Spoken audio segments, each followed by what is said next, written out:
we know that on Shavuos, we read the book of Ruth. And exactly why we do that will become clear as we go through the book of Ruth. All right. So the first chapter, what I'm going to do is I'm going to go through verse by verse, and I'm going to ask questions. The verses, Hebrew, the English, and for that matter, the questions are right here on our page. And I welcome people to chime in, to get involved or not, as you wish. The book of Ruth is written in such, it's so literarily fascinating, very similar to the book of Samuel in that way. The number of literary devices being used, they're very naked, they're very out there for everyone to see. It's really, really remarkable. And I'm going to share with you tonight the thoughts of two wonderful scholars, Yael Ziegler, a young, well, about my age, but I don't know how young she is, but a scholar at Yeshivat Har Etzion in Israel, really a wonderful scholar, wrote a book on Ruth and other books of Tanakh, outstanding literary work. And also Uriel Simon is a really old timer. He was one of the great scholars, happens to be Orthodox Jew, and one of the great scholars at, I believe, at Hebrew University for many, many years. And so my thoughts are completely from those two great scholars, in addition to things I've thought of and learned over the years. So let's get started. So you have, I'm going to read I'll read a free translation from the Hebrew. You'll see it in English as well. Even Meshvot HaShoftim. It wasn't the days of the judging of the judges, or it could be the judging of the judges. Now there's a period called the Judges, Book of Judges, and the rabbis try to figure out, when exactly was this? Was this after the Great Civil War, where someone was instead of taking someone into their house, this woman was raped, and then there was a civil war between the people who perpetrated the rape and the rest of the country, again, Benjamin against the rest of the country, total chaos broke out, or was it an earlier period, Ivtsan, maybe Boaz is Ivtsan, maybe Boaz is one of the minor judges at the beginning of the period of Judges, but the period of Judges is purely a period of no leadership. They're just, every now and then there's a flash in the pan, there's Devorah, there's Samson, but even those leaders, great lacking in many ways, Devorah being a notable exception, others very lacking in their leadership. The rabbis say that this expression, Shvot HaShoftim, means the judging of the judges. That during this period, just going to mute everybody, there's some noise coming out. 1 second. Okay. During this period, people were judging the judges. That somehow the judge wasn't able to judge properly. Even people were judging the judges. There was a famine. Now this is very common in Genesis. There are a lot of famines. And Vayelech ish, a man went. This is very similar to the language we use regarding Moses' father. A man went and he married a woman. Vayelech ish, it's kind of dramatic. A man went from Beit Lechem Yehuda, from the house of Lechem. What does Lechem mean? Bread. Bread. He went from the house of bread. Beit Lechem is the name of a city, but it also means house of bread. He left Israel, the house of bread, and he went like Ruby Stay Moab. He went to the Moabites. Anybody looks at the geography and topography of Moabites, of Jordan today, it's very rocky. It's not logical someone would go from Israel to Jordan in order to find water or pasture or anything else. So it's very strange someone would go to Moab. A man went from Beit Lechem to Moab, the fields of Moab. Field? Isn't he going to a city? He and his wife and his 2 children. And how this is broken up is significant, because when a man makes a decision, you could say in those days, in these days, when a man makes a decision, does that implicate the wife and children? Or not? No. The husband made the decision, and he and his wife and the 2 children, they also showed up. But it's not their fault. What would be their fault? Now here there are 2 schools. There are 2 possible sins in what this man did. Can anyone think of what they might be? He left during a famine instead of staying to help. Okay, good. So one is a moral sin. And what would be a more technical sin? He went to a town that because of where it was at, it was probably known for sin, and he took his family to a place that wasn't as healthy. Okay, now, right, so the influence, what do we know about Moab? So what we know about Moab is that they come from Lot. Lot had moved to Sodom. So there's a question, if Lot moved to Sodom, like Sodom and Gomorrah, then can we assume that Lot is sort of Sodom-like or not?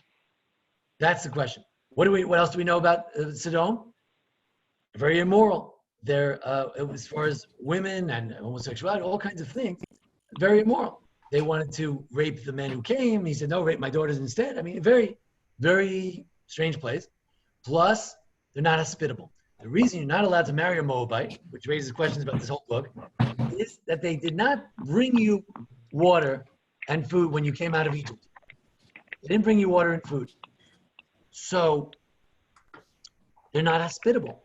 This whole book is ostensibly about the hospitality of Boaz to Ruth, and they went to a place that's known for lack of hospitality.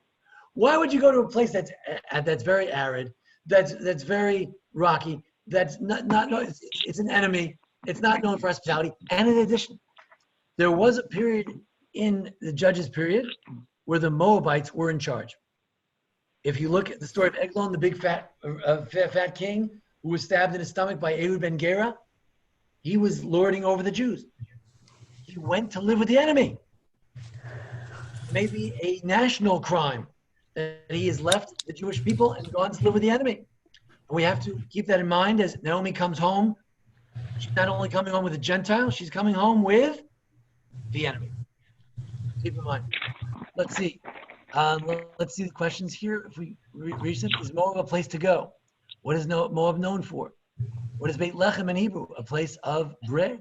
What is Judah known for? See, Michelle mentioned that how could he leave during a famine? Oh, what do you mean? If I'm starving, I leave. Yeah, but what if you're important? What if you're from the tribe of Judah? Jacob said that the staff of leadership should never leave Judah. That's what Jacob said. So,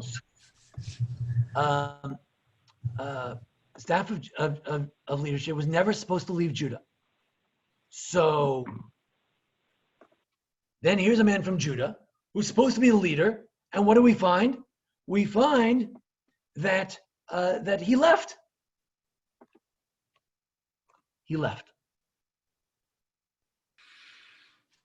So it's a crime of abandoning people during a time when they expected you to be some sort of a leader. Who made that decision? Who's guilty? We'll find out in a minute. Now, Shem Aish Elimelech. Now, finally, second verse, the name of the man. The name of the man was Elimelech. And his wife. His wife was Naomi. And the name of the two sons, Machlon and Kilion. Ephratim. They came from the area of Ephrat, somewhere near Beit Lechem. From Beit Lechem. So they went there and they were there. You see, it said before that Lagur, they went to sojourn. Were they going temporarily? Were they going permanently? Now they are there. They remain there. You know, it's one thing to leave in time of famine, but it's another to stay there. So these are all questions. Now the names in this book are fascinating. There's no way that these names don't mean something. Either you can say that it's divine intervention, that the story happened to take place with names that are so fitting to their character, or that the author kind of craftily changed their names a little bit to fit with the story, or that really they have different names and we're just calling them this because of crafty purposes. But Eli Melech means that I am the king, or God is my king. And it may imply a certain haughtiness or a certain great high stature.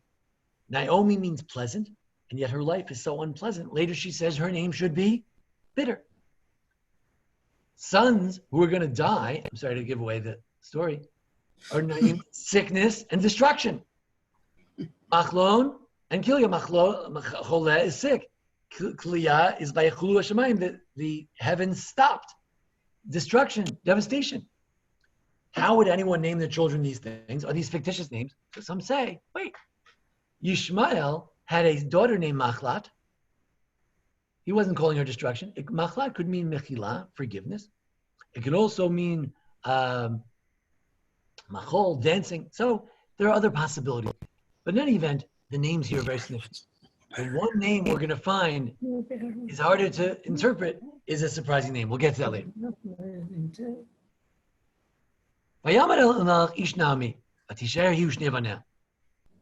So the husband died. He's the man of Naomi, and she's left with her 2 sons. Is she supposed to leave now? If it was his crime that he went there, is she supposed to leave? Are the sons keeping her there? We'll find out.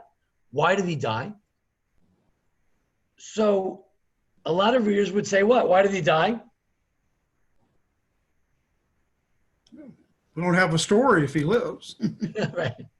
The whole story's right. Right. Weren't they both married to Moabites? Not yet. No, nobody Hadn't happened yet. No, Okay. Yet. So Michelle said before, he shouldn't have left. Or we didn't mention another incident. Some say technically you don't leave Israel. Right? Sorry to say that for those of us living in America, but he says you don't leave Israel. Uriel Simon, a great scholar, he says, I don't know why they died. It doesn't say. Yael Ziegler says, look, probably either because he was a bad leader, he left in the middle of a famine, he didn't want to feed anybody, he didn't want anybody's help. He didn't need help. He wasn't going to a place that had food. He brought his own food. He had plenty of food. The rabbis say he just didn't want to share it with other people. He's like the Sodomites. However, Uriel Simon says, I don't know, it doesn't say why he died, but he died. And she's left with 2 sons. Who's the main character here so far? Naomi. And the big question in this book and for this chapter is, who's the star of the show? Is it Naomi or is it Ruth? Of course, we haven't met Ruth yet. We'll give her a chance. Now, Vayisulam Nashim.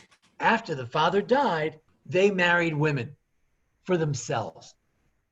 That may imply that who didn't they ask? Their mother, possibly. Why did they marry after the father died? Maybe he didn't approve of who they were marrying. Right. Maybe they wouldn't have done it before he died. One name was Orpah, which means neck, like the stiff-necked people. Amshe Oref. So it's very coincidental. Later she's going to turn her back and leave. So again, and the other one is Ruth. Now the word Ruth has no specific meaning in Hebrew. So it's a big problem. Every name is so beautiful. And the one who we named the book after, we don't know what her name means. If she's the star of the show, what does her name mean? Some people suggest that it comes from the word Raveh, like Hosiru Vaya, my cup overfloweth. Some suggest that it's really like the word Re'ut. Re'ut means friendship, and that would be a wonderful name. The name of the book is Friendship, but Re'ut is with an ayin. Re'ut is really supposed to be pronounced Re'ut. So how could Re'ut become root? So some say that in some communities the ayin was not pronounced, and Re'ut could become root. And her name means friendship. She is Mrs. or Ms. Friendship. And they stayed there for 10 years. Very significant. In halakhic literature, if you stay 10 years without children, it's a grounds for divorce. 10 years is a long time to remain in one place, to remain in a place where you shouldn't be. It's a long time for the famine to go on. So what's going on? Now, big question. Did they convert? I don't know, right? Naomi never says to them, look, you're not Jewish anyway, get lost. What is the connotation of they're not converting, yes converting? How does this remind us of Lot? So Lot also left, right? They're the daughters, right? This whole story, these girls want to come with this Jewish woman. Well, Lot also went with Abraham. So Lot is lurking in the background there. Lot is from Moab. Lot, right? Ruth is like Abraham. She's going to go to Israel. Lot is, so there's a lot of Lot flying around here. They live there. What does that mean? And we talked about why they married at that point. And what is Naomi's role in all this? Should she have protested that they married these people? Did she have a choice? They married for themselves. Did they convert? Lots of questions. Now, it says in the Torah very explicitly, you're not supposed to marry a Moabite. And this could be their crime. And that could be the next verse. They died because you're not supposed to marry Moabites. And now she's left, the woman, that's the star of the show, Naomi, the Book of Naomi. She's left bereft of her two children and from her husband. So they may have died because they went against the Torah. But isn't this whole book about how they marry Ruth and she's the mother of David? So how did that happen? So the rabbis interpret, you're not allowed to marry a Moabite, but a Moabitess you can marry. A Moabite woman you can marry. Because after all, who failed to give us food in the desert? The Moabites. The women are going to come out with water to greet the men? It wasn't their job. The soldiers were supposed to give us water. They didn't. So, so at the end of the book, we say that you're allowed to marry a Moabite. Some suggest that at the end of the book, we said you could marry a Moabite.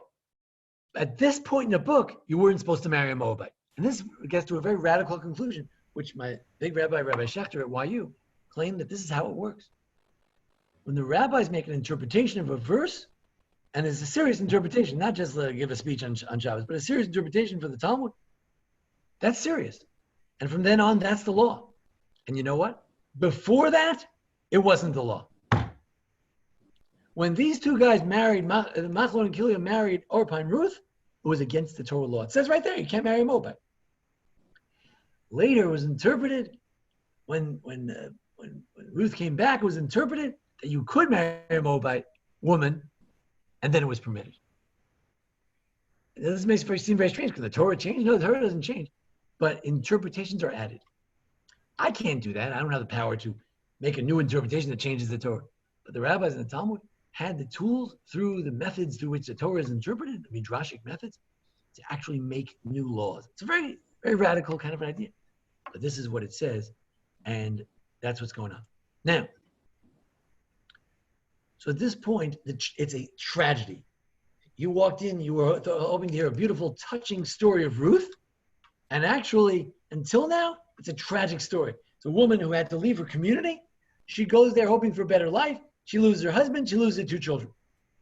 And all she's left with is these Gentile daughters-in-law. And at this point, we don't know how she feels about them.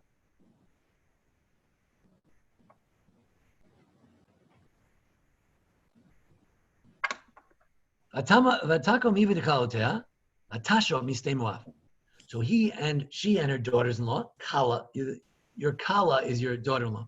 Your Chasan is your son-in-law. They went back. Tshuva, what is tshuva? To return. They returned from Moab. Can the daughters of Ruth can Naomi's daughters-in-law return to Israel?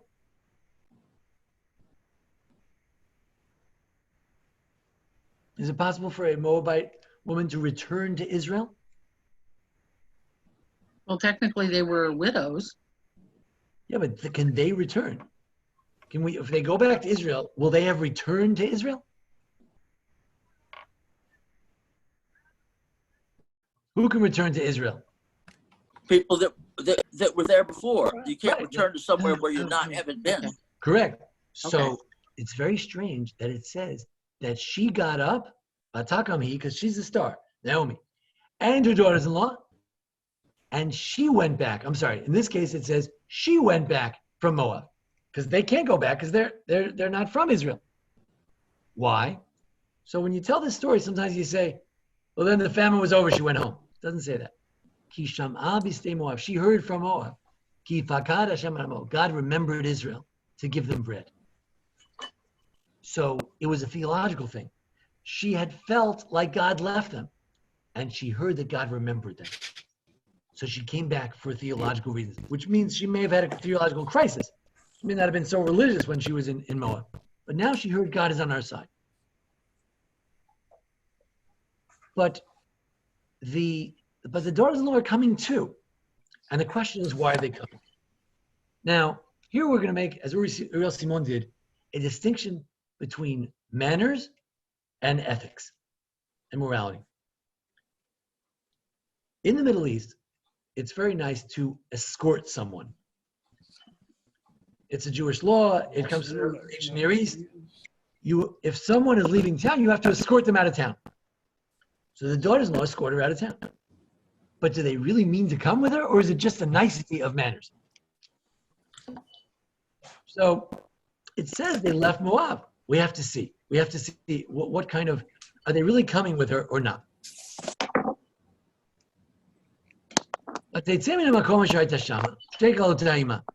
So she goes out of the place where she used to be, strange occasion, and her two daughters-in-law are with her. So it's all about her. She's leaving, and the daughters-in-law are schlepping along. They're also there. And they all went on the road. So for the first time, the three are described in one collective verb. They went. It's one in Hebrew, it's one word, Vatelachna. Lashuv el Eretz Yudah. They all went to go back to Judah. We'll borrow a little bit from family systems theory. In family systems theory, the different members of the family sort of sometimes are not differentiated. They become like one, and they're all going back. If Naomi's going back, they're also going back. They feel like they're going back. They're like, oh, my mother-in-law, she always wanted to go back, and now we're going back. It's so wonderful we're going back. They're not going back. They're going there for the first time. It's a new trip. But they feel like they're going back. So they're identifying. It's not just out of manners. So they continue with her. Go back. Now, what's the play on words here? Return. Right. We said that they were starting to think like her. They're going home to Israel. She said to him, go back. What does she mean? To Go back to Moab. To go to Moab. Yeah. Go back to Moab. That's where you belong. Oh. Shall we? Lech Nashovna. And she has an interesting literary twist. She says, Isha, each woman, labeit ima. Go back to your mothers. In other words, you think I'm your mother. You call me mom or something. It doesn't say that here, but we'll see later. She calls them daughters. Sometimes the daughter-in-law acts like a daughter. He says, no, let me remind you something. You have your own mothers. Go back to your mothers. So at this point, sorry? So at this point, they had not converted? That's a big question. It's a big question. Some say that in simple biblical readings, nobody ever converts. Rabbis don't read it that way. They think everybody who marries a Jew in the Torah converts. So that's one general question. And then over here, we're going to keep looking and investigating as we go through this chapter. When did they convert? Did they convert? We'll see. Okay. Now, go back, meaning your real place of origin is Moab. Don't start thinking like me. Israel is not your return place. Don't forget. They could argue that going to Israel is a return because it's in their genes. Why? Because of love. Because of love. Correct. Yas Hashem lechem chesed. Now she starts to pray for them. Now, around here in the hospital circles, I'll pray for you. It's not always very sincere. If someone's praying for someone could be very sincere. It could also be, there's a southern thing where you just, I'll pray for you. Ooh. Ooh, man. It could be sincere. It could be not sincere. Yas Hashem lechem chesed. May God do kindness for you. Just like you did kindness for the dead people, my husband, maybe they were good daughters-in-law, your husbands, and with me. She admits they've always been good daughters-in-law. They've been good wives. Maybe they've been good daughters-in-law to her husband. And here we have the only discussion of their husbands. There's a big question here. Are they going with her because they love their husbands? They're trying to hold on to a vestige of their husbands who's dead? Or are they going with her because they love Naomi? Did a new love story develop here between the daughters-in-law and Naomi, not the sons-in-law? As a matter of fact, my whole life, I always struggled to remember who was married to Ruth. Was it Machlon or Kilion? Illness or destruction? Which one was married to Ruth? And then Machlon? Which one? Machlon? Correct. But you have to be a little bit of a geek to know that. And then I realized it's not my fault. The text, Yael Ziegler said, they're presented as twiddly-do and twiddly-dum. Machlon and Kilion. Death and destruction. Illness and destruction. It doesn't really matter. There's no personality there. There's nothing. They're just like Eldad Umedad. They're just a couple. They're just these two evil people who they fly across the screen and they fly out. Extras. And here they come up again. Like, yeah, the dead people. You were very nice to the dead people. God should do kindness with you like you did with those dead people. But we don't have a sense. But here we have a slight sense that they were very loving and kind to their husbands. Anyway, she's not done. Another blessing. Yiten Hashem lachem. May God give you find rest. Isha beit isha. Each woman with her man. You see, as a mother-in-law of deceased children, very possible, how would she feel about her daughters-in-law marrying?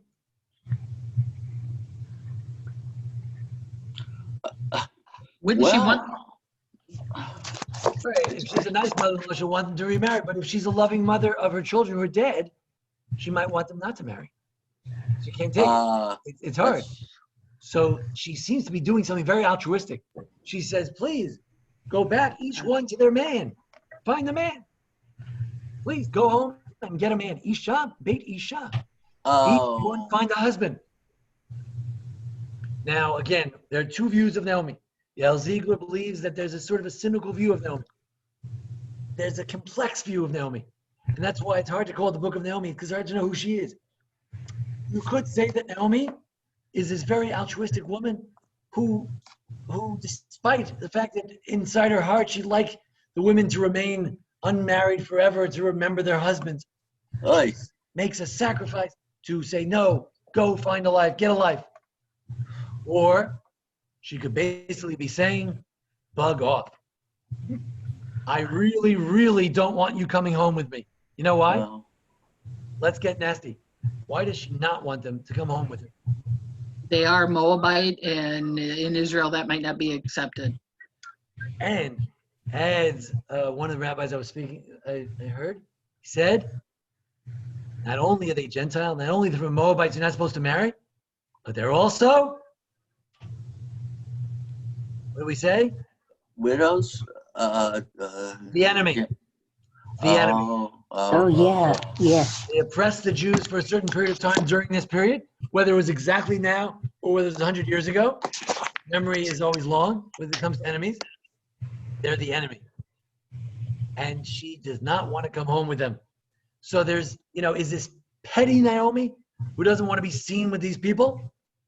Is it gracious Naomi who says, go ahead, get married? Is this incredibly loving Naomi who's thinking about them when she should be thinking about herself? Hard to know. That's the question of this book, the Book of Naomi. I don't know. Any thoughts from the audience? Do you think? Can you sense whether someone's sincere or not? How do you determine that? You mean as far as what do we think Naomi's intentions were? That's right. I think she was just trying to, they're young, you're going to remarry, you'll be more likely to remarry here in your home country. She knows going to Israel is going to be more of a hardship for them, and then on top of it being widowed, that's its own status in some places. So I think she meant well. Okay. Everyone agree? Was she trying to protect them from ridicule when they got to Israel? Could be, sometimes the racist remarks that other people make, so you don't want to, expose your friends to that kind of thing, So maybe you don't want to get involved in that, right? So it's possible. So it's hard to know. We're going to continue that question. It's going to come up again. So they said to her, there's a missing word. No. We're going to come back with you. Nashuv. We're going to go back. Don't tell us to go back to Moab. We're going back to Israel. Atomer Nami. So she has to make a new argument. It's a very long, for a biblical narrative, it's a very long discussion. Shov Navnotai. Again, she says, no, go back that way. Why should you come with me? And here she makes an assumption. Assumption is the only reason they want to come back is because she holds their future. In the ancient Near East, who is a widow supposed to marry? The wife, she's supposed to marry her old brother-in-law. Yeah. So we have to wait for Naomi to have children, and in 15, 20 years, we'll marry the brother-in-law.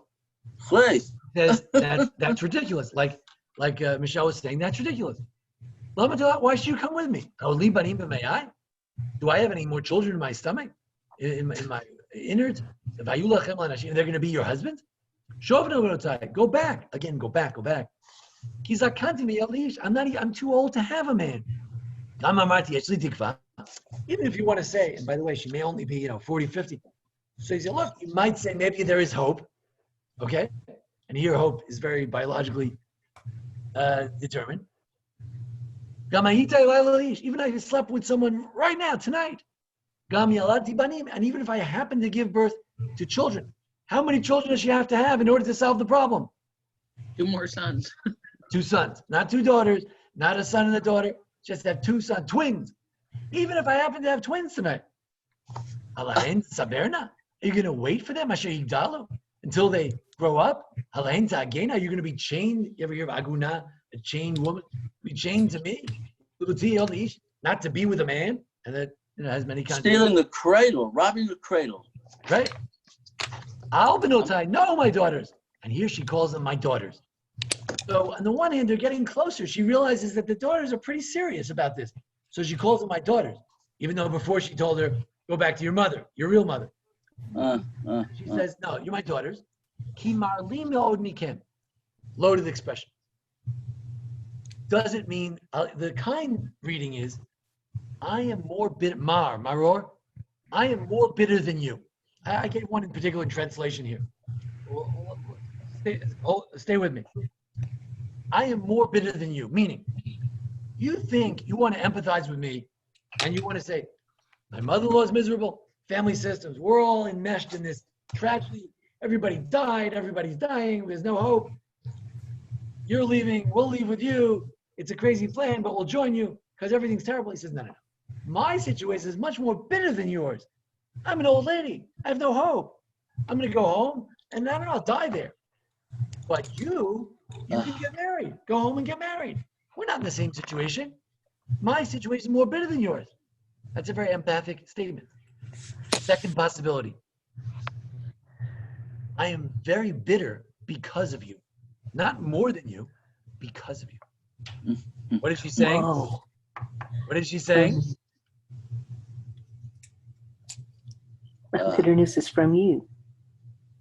What's from you? Sorry? Bitterness. Bitterness came from you.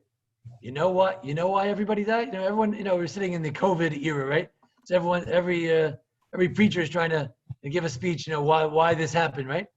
So, and then every preacher says you shouldn't say why it happened, right? But people say stuff, people say dumb stuff. So she says, he says, why my life is so bitter? Because of you. Oh boy. Oh, because her sons died. Yeah. Yeah, my sons died. So it's possible that she let that slip. Or if she really is trying to get rid of them, that would be a great way to get rid of them. She says, look, I have enough trouble from you. You're looking to go with me more. Everything, all the time I'm spending with you, everything falls apart. But then she says something very self-reflective. The hand of God has come against me. She didn't say against her husband. She didn't say against her children. This story is the story of the tragic story of Naomi. It's the book of Naomi. It's the perspective of Naomi. The women are trying to get into her perspective. She says, you have your own perspective. You have a future. I have no hope, and God is against me. Although she acknowledged that God remembered her people to give them bread. So there's some hope there, but there's a little lack of hope. So why does Naomi think they want to come with her? Hoping for any chance that they might be able to remarry. Remarry through her. Yeah. And what feeling does Naomi have? How would you describe her feelings? She was bitter. Bitter, good. What else? We're going to see that later. Maybe she didn't feel like she had fate. Any hope? Faith? Hope. Of hope. Hopeless. She feels hopeless. So here's a book that's going to give us, so right now it's hopeless. So someone points out a wonderful literary tool. You start the book with tragedy, and you continue with hopelessness, and then on that basis, to this week's chapter, we're going to build hope. We're going to build hope.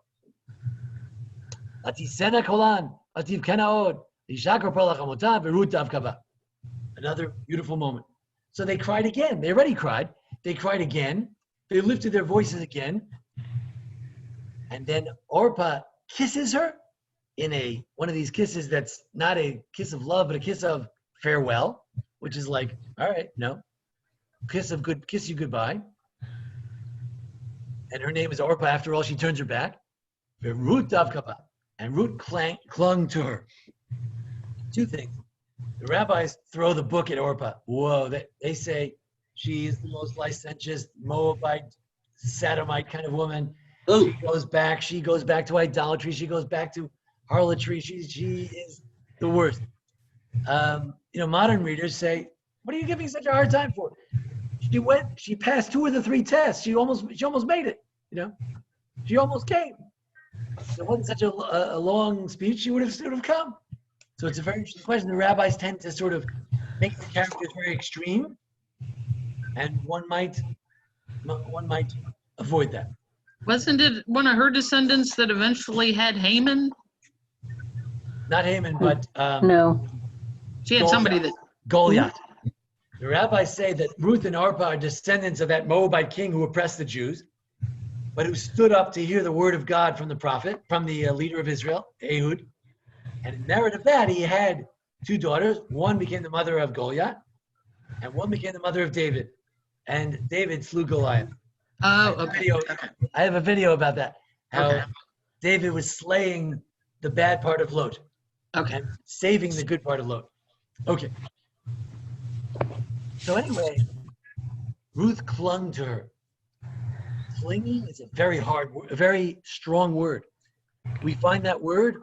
Who knows biblical reference? Where are you supposed to cling? Who's supposed to cling to whom? Well, Are we supposed to cling to the Torah? Definitely, but I don't. My soul clings to. I think in the Psalms you might have that. My soul clings to you. Good. Okay. To Hashem. Supposed to cling to God, right? But davak tabo, he's supposed to cling with God, and he's supposed to cling to your. Come on. Where's your good Mother. children. It's your wife. Husband, the wife and husband. Right. Every husband. Right. So she's clinging to her like a husband. The real love story in this book is not going to be that Ruth and her husband. The real love story here is the story of Ruth and Naomi. And she clung to her.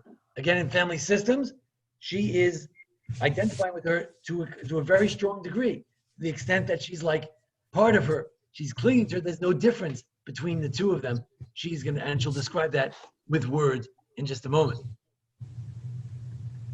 She clung to her.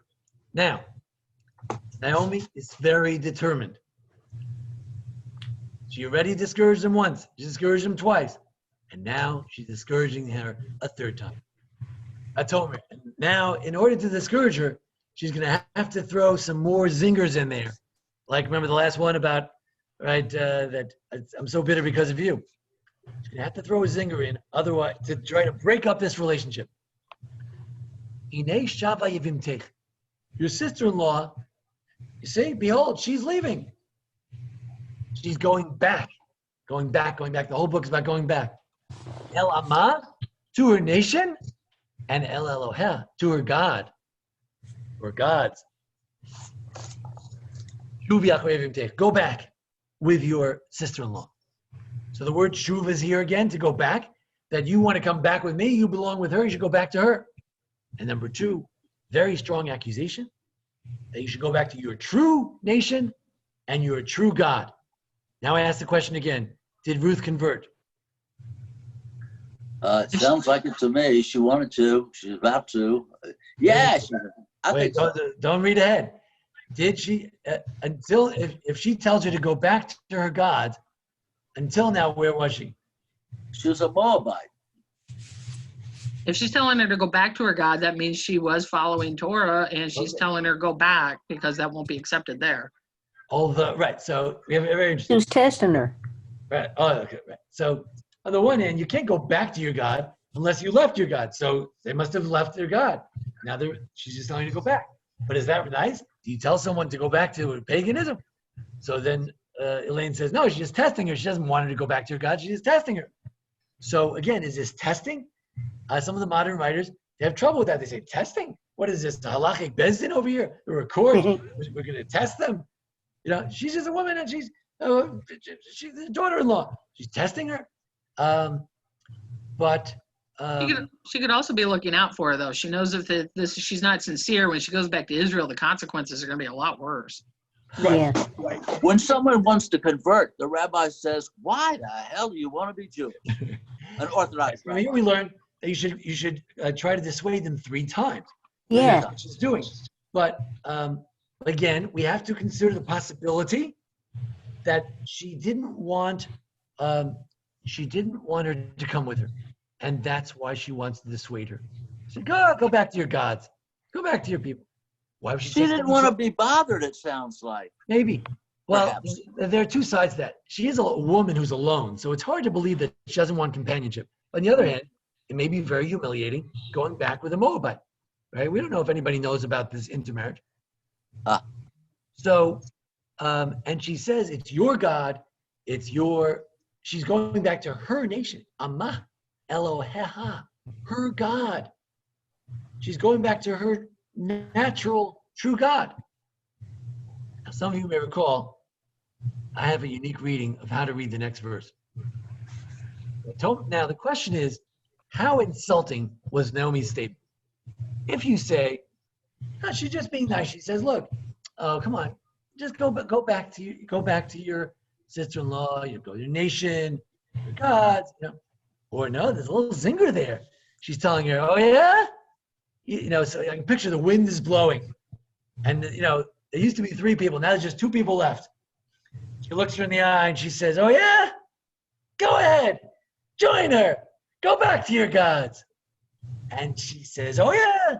She says, don't forget, this is a mother-in-law, daughter-in-law, right? It's not always peaches and cream. So she says, I'll tifki, don't affront me. That's don't urge me. That's possible. Don't entreat me. But it could also be don't affront me. In modern Hebrew, it means don't insult me. To leave you, to turn away from you, like the name of my sister-in-law, turn away. So then she says, no, wherever you go, I'm going. Wherever you sleep, I'll sleep. Says Uriel Simon, what does that mean, wherever you sleep, I'll sleep? So I always thought it had something to do with dying. No. They're about to walk from Moab, from Jordan to Israel. It takes a few days. On the road, you have to sleep somewhere. When you're traveling with someone, one person says, well, I'm tired, let's sleep here. The other one says, nah, let's walk a little more. It's all dusty over here. Listen to me. You like to do it on your own? Let me tell you something. I don't care. Wherever you want to sleep, I'll sleep. When you go back to Israel, you have no place to sleep. You're going to be homeless? I don't care. I'll sleep in the field. I don't care. That's what she's saying. Ami. Usually we read it like this.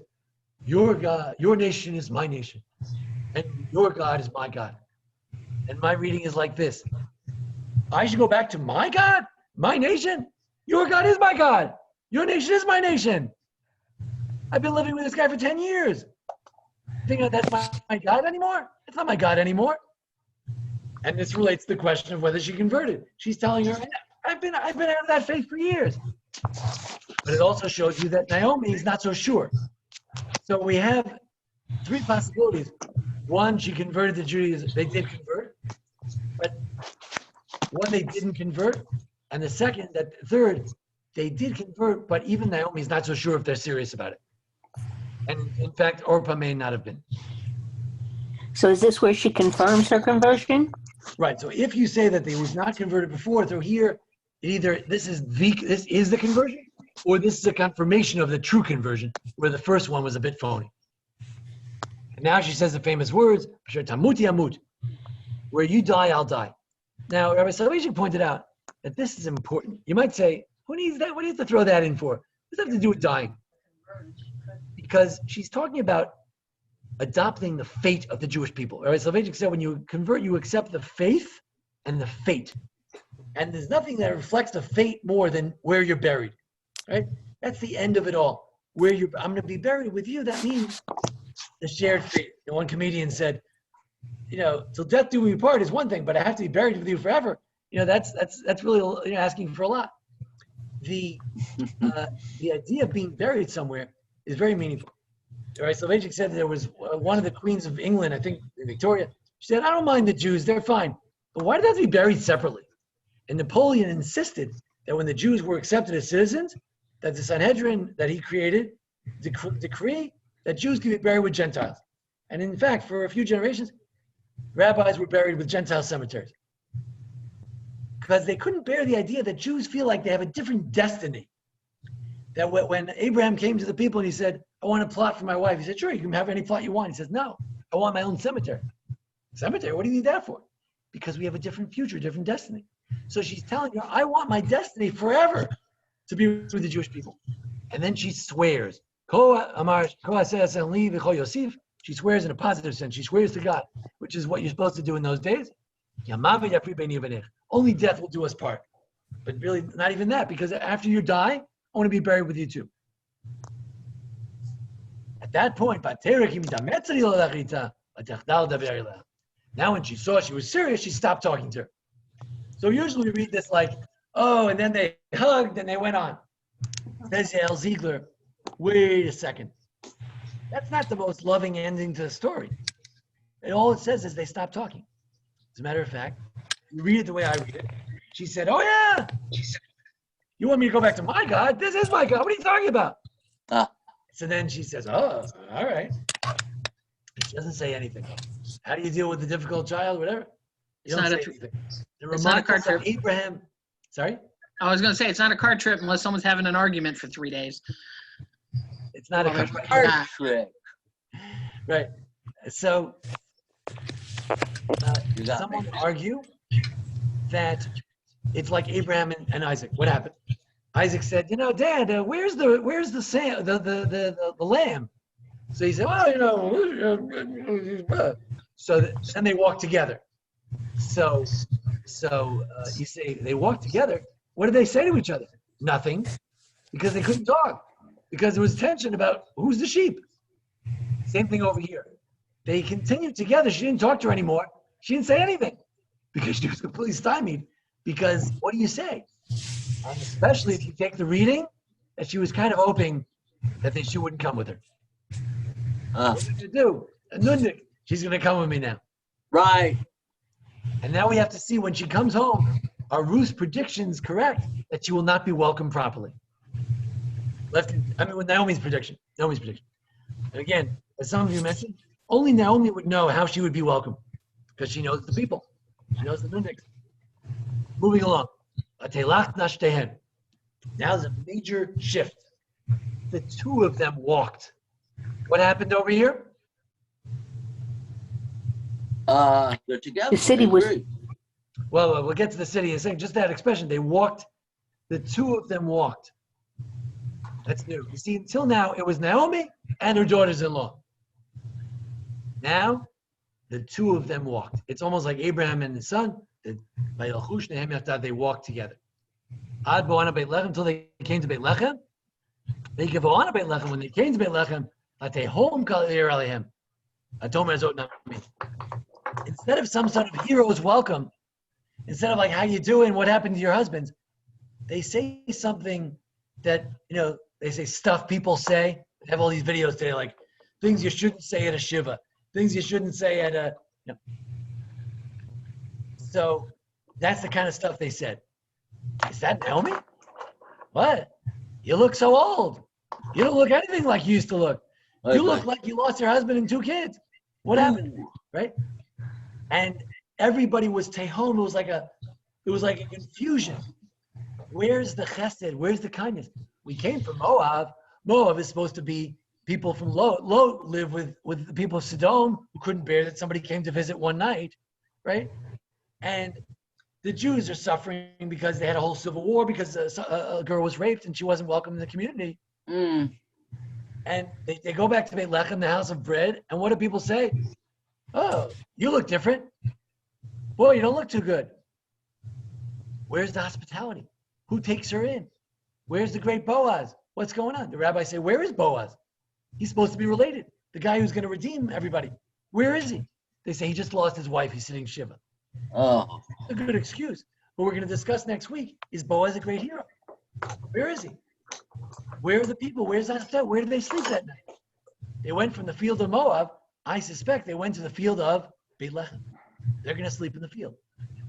So Naomi wants to deflect all the things about what happened to her. She says, you're wondering what happened? I'll tell you. I'll give you all the dirt you want. Here we go. I told her earlier, and she says to all these yentas, I'll take Krenali Nami. Firstly, don't call me Naomi anymore. Krenali Mara. Call me bitter. Maror. God made things very bitter. The name of God she uses is the name of Shaddai. Shaddai may have something to do with fertility. The God of fertility knocked me out. I don't have any fertility. I got nothing. I got no kids. I got nothing. Very much. Anim le'ah lachti. I went out full. The rabbi says she was pregnant when she left. So she had lost 3 kids. Reikama shivani Hashem. I came back empty. Empty-handed, no money, no husband, no support, empty feeling. But she's very religious. God did everything. God brought me back. Brought me back. The same word again. How many times have we had this? If you count it up, sure it'll be like 10 times. It's krenali na'ami. These are all literary devices. Repeat the same word. Call me Naomi. You know why? I'm going to change the meaning of Naomi. Hashem, why should you call me Naomi? Hashem anabi. God testified against me. Or he dealt harshly with, either afflicted her or he testified against her. What would he testify? What would he testify? What did she do? We don't know if she said anything against her husband when he decided to leave without helping. We don't know if she said anything when her son's married. Did she put up enough of a fight? Did she just bite her lip and stand by and let it happen? And only she knows that. Now, all this is a great backdrop to next week, because can these women who, let's say, classically in their societal roles would tend to be very passive, can they assume an active role in redeeming themselves, or are they going to sit and wait for Mr. Charming, Mr. Handsome and Charming to come and save them? So this is going to be a very important question. The question of their passivity in the past and their passivity in the future, their activism in the future. Good. So Atashov Naomi Virut Hamoavia Kalata Ima. Again, the text is very crafty about, now it doesn't say they went back together. It says Naomi went back, singular, and Ruth the Moabite. Why do we want to mention that? Isn't that not nice? Aren't you not supposed to mention someone's origins when she comes back? What? And all of a sudden you're calling him a Moabite. What's going on? Right? Why is she more Moabite now all of a sudden? Because she's the only one there. Right. So she kind of stands out. Right. She's going to be Ruth the Moabite for a while. Kalata, her daughter-in-law. So she's still her daughter-in-law. Again, whether the first marriage was valid, not valid, she's her daughter-in-law. Ima, with her, that with the togetherness. It's a perfunctory word, but here I think it may have more meaning. She's with her. Hashava miste Moab. Who came back? Who returned? Well, we already said Naomi came back. Now we're saying that Ruth came back too. She's also coming back. There's identification of one personality with the other, the mother-in-law and the daughter-in-law. The two of them, they, singular, collective, pronoun. They came to the house of bread. It's just the beginning of the barley harvest. That's the time of Pesach, when we bring the barley. We talked about the Omer before. Tonight's 27 days of the Omer. It's the beginning of the season. There's going to be another season of wheat. First barley, then wheat. It's the early grain, the late grain. So we're just at the beginning. There's a lot to be, the story has a lot yet to come. And here's where the official chapter makers chopped it and said, here, stop here. That's where we'll stop for tonight. Is this where she first calls her Ima? Oh, no, that's not that Ima. That's Ima with an ayin. Good try. But Ima. Interesting. Yeah, there could be a pun between go back to your mother's, and then she went back with her, which in Hebrew, Ima, with her mother. Yeah, I hesitate to do it because, two words are different. One is with an ayin and one is with an aleph. But it's possible that there's a pun here. It is a very crafty book. And it's possible that she went back with her daughter-in-law, her mother. Yeah, it doesn't really fit in the words, but there may be an echo of her mother. Could be that he should be becoming like her mother. What relationship do they have? Is it like a mother? Is it like a daughter? Is it like a friend? The word Ruth, Reut, perhaps. So we have the harbinger of something big. So notice what happened in this chapter. It was the beginning. It was Elimelech. He's the man. Well, the other people just, they come along with him. And then he dies. But then Naomi seems not to play that much role. His sons just do whatever they want to do. But then they're gone. And now it's all about how she is bereft of her husband and her daughter. And she decides to leave. And the other people just come with her. They're just schlepping along. And then one leaves. And then the two of them come. And now they're together. And then Ruth becomes very active. Ruth becomes a big speaker. She makes a big speech. From biblical terms, she gave a long speech, like the longest speech you can imagine. Biblical terms, you don't get more than 1 or 2 sentences to speak. And have we transitioned now from the book of Naomi to the book of Ruth? Or does Naomi continue to be the main character? Whose problem are we trying to solve now? From now on, are we trying to get a bride for Ruth? Or are we trying to solve what? What's the other possibility? Are we trying to get a husband for Ruth? Or what's the other possibility? Get Naomi taken care of by her family? Something like that. To rewrite the story. The tragedy of losing your husband and son, can we rewrite that and change the past and change the future? So that's it. Now, if we ask, why do we read this on Shavuos? What would you say based on today's reading? It happened on Shavuos.